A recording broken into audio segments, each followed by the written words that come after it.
Black forest cake எப்படி செய்ய சொல்லி பார்க்கலாம் ஃப்ரெண்ட்ஸ். 1/2 கப் மைதா, 1/4 cup kho kho, 1 spoon baking powder போட்டு நல்லா மிக்ஸ் பண்ணி ஜெலிச்சு எடுத்துக்கோங்க ஃப்ரெண்ட்ஸ். அப்புறம் இன்னொரு பாத்திரத்தில் 4 முட்டையை போட்டு நல்லா பீட் பண்ணி எடுங்க ஃப்ரெண்ட்ஸ். நல்லா உப்பி வரணும் முட்டை. அதுக்கப்புறமா அதில் 1/2 கப் சுகர் போட்டு நல்லா மிக்ஸ் பண்ணி எடுத்துக்கோங்க. அதுக்கப்புறம் 1 ஸ்பூன் வெண்ணிலா எசன்ஸ் ஊற்றி நல்லா மிக்ஸ் பண்ணி எடுத்துக்கோங்க ஃப்ரெண்ட்ஸ். அதுக்கப்புறம் 1/4 கப் ஆயில் அதையும் ஊற்றி நல்லா மிக்ஸ் பண்ணி எடுத்துக்கோங்க ஃப்ரெண்ட்ஸ். அதுக்கப்புறமா அந்த மிக்ஸ் பண்ண பவுடர் நல்லா 2 வாட்டி நல்லா போட்டு மிக்ஸ் பண்ணிக்கோங்க ஃப்ரெண்ட்ஸ்.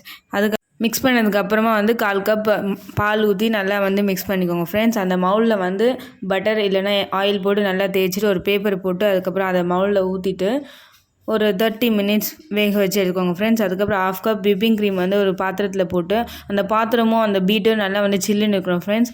அதுக்கப்புறம் ஸ்டெப் பை ஸ்டெப்பாக இன்க்ரீஸ் பண்ணி நல்லா பீட் பண்ணி எடுத்துக்கோங்க ஃப்ரெண்ட்ஸ். அதுக்கப்புறம் ஒரு 1/2 அன் ஹவர் அதையும் ஃப்ரிட்ஜில் வச்சுட்டு விப்பிங் க்ரீமை அதுக்கப்புறமா அந்த கேக்கு ஸ்டெப் பை ஸ்டெப்பாக டிசைன் பண்ண ஆரம்பிச்சு